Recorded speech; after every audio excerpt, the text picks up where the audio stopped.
would like to welcome teachers, parents and students to our 2022 ANZAC Day Ceremony. We will begin with the acknowledgement of country. I would like to respectfully acknowledge the Southern Yamatji peoples, who are the traditional owners and the first people of the land on which we stand.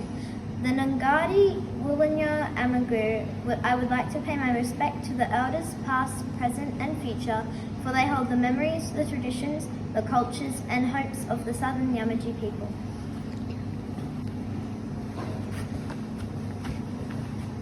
What is ANZAC Day? ANZAC Day is a national day of remembrance in both Australia and New Zealand and is observed on 25th of April each year. ANZAC Day was originally devised to honour the members of the Australian and New Zealand Army Corps who served in the Gallipoli campaign, their first engagement in the First World War.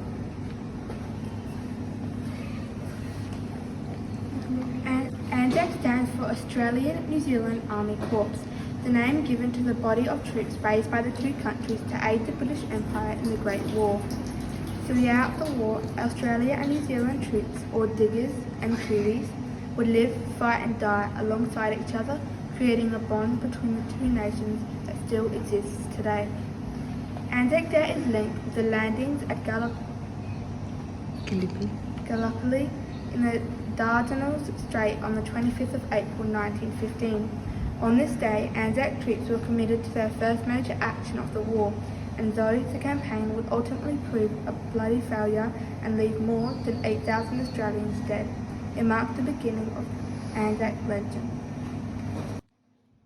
This legend was poignantly put into words by Sir William Deane, Governor-General of Australia, on ANZAC Day 1999.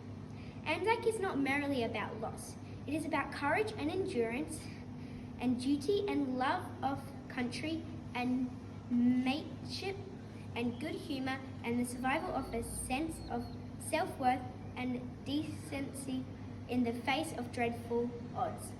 We will now listen to The Spirit of the Anzacs by Lee Kernaghan.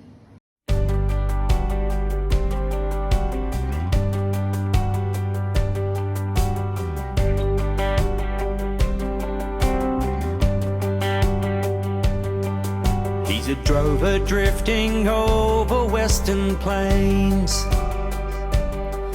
He's a city lad, a clog down Flinders Lane. They're in the trenches at Lone Pine and on the Flanders firing line, a willing band of ordinary men. He's all of them, he's one of us, born beneath the Southern Cross. Side by side, we say with pride, he is all of them, and he is one of us. Whoa,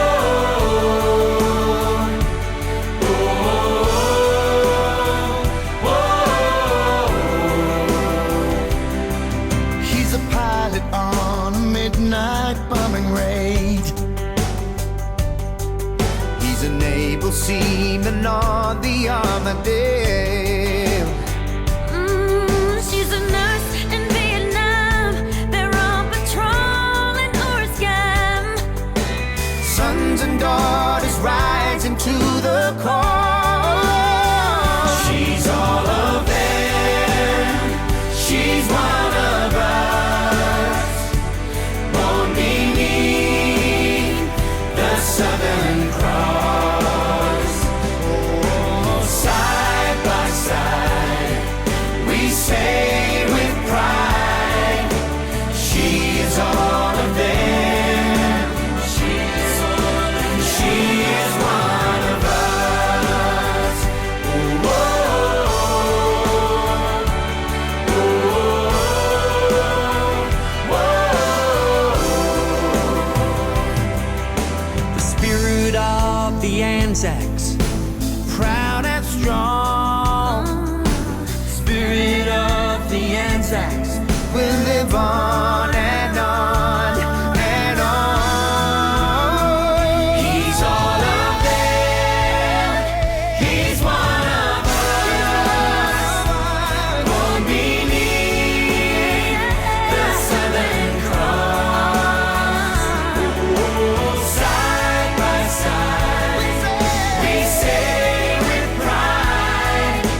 We bring our thanks today for the peace and security we enjoy. We remember those who in time of war faithfully served their country. We pray for their families and for ourselves whose freedom was won at cost. Make us a people passionate for peace and hasten that day when nation shall not lift up sword against nation, neither learn war anymore. This we pray. Mrs. Miller will now read a poem and share a story with us. Okay, go. Brave men, we salute you and remember you today, fighting on the battlefields in lands so far away. Australians and New Zealanders who fought so gallantly, side by side together for all of us to see. Many died and some came home, their lives were not the same. The ANZACs were heroic in body and in name. Lest we forget, by Jennifer Bates. Just going to give you a little bit of information about my granddad who fought in World War II. He was in the 8th Machine Gun Battalion. He left the shores of Albany by boat, went all the way over to Normandy and was captured by the Japanese 4 months later. So once he was captured by the Japanese, they put them on another boat and then sent them to Changi Prison in Singapore. So he was in Changi Prison as a prisoner of war for 18 months.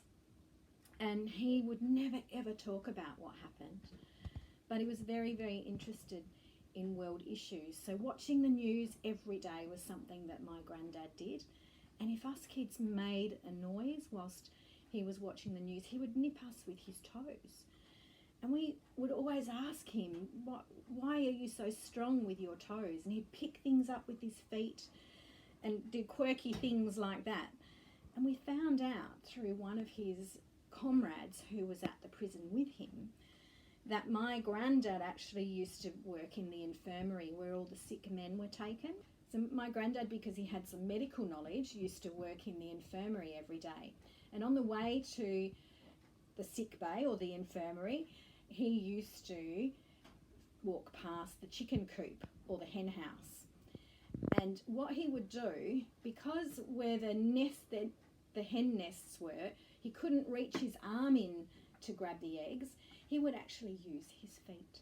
So he would put his leg through the hole in the netting, and he would use his feet to pick up the eggs. So every day on his way to the infirmary, he would steal 2 eggs from the chook house and take them to the infirmary, mix them up with rice and give it to the people there that were unwell.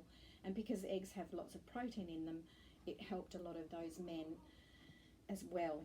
So as I said, he was a prisoner of war for 18 months, and he came back to Australia to see his son, who was now 4 years old, and he'd been away at war for over 3 years. So a very long time to be away from your family, and he is one of those people who has enabled us to have what we have today in Australia. We have a fantastic country where we are happy and we're able to be free of war. Thank you.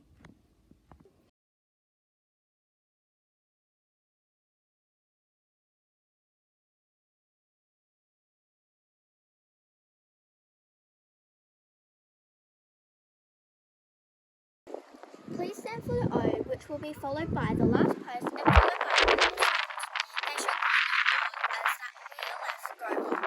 Age shall not bury them, nor the years condemn. Age, at their going down of sun, and in the morning we will remember them. We will remember them.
Please stand for a minute's silence.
Please stand for the national anthem.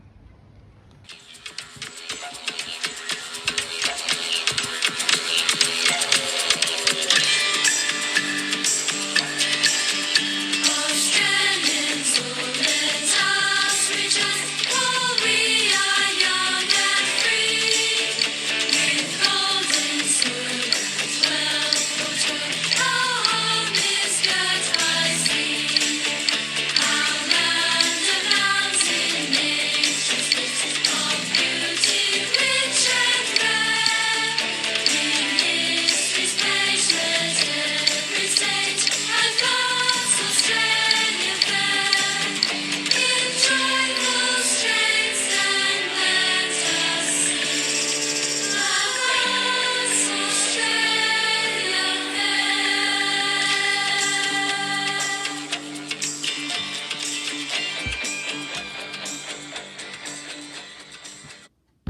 Thank you for joining us at our ANZAC Day service.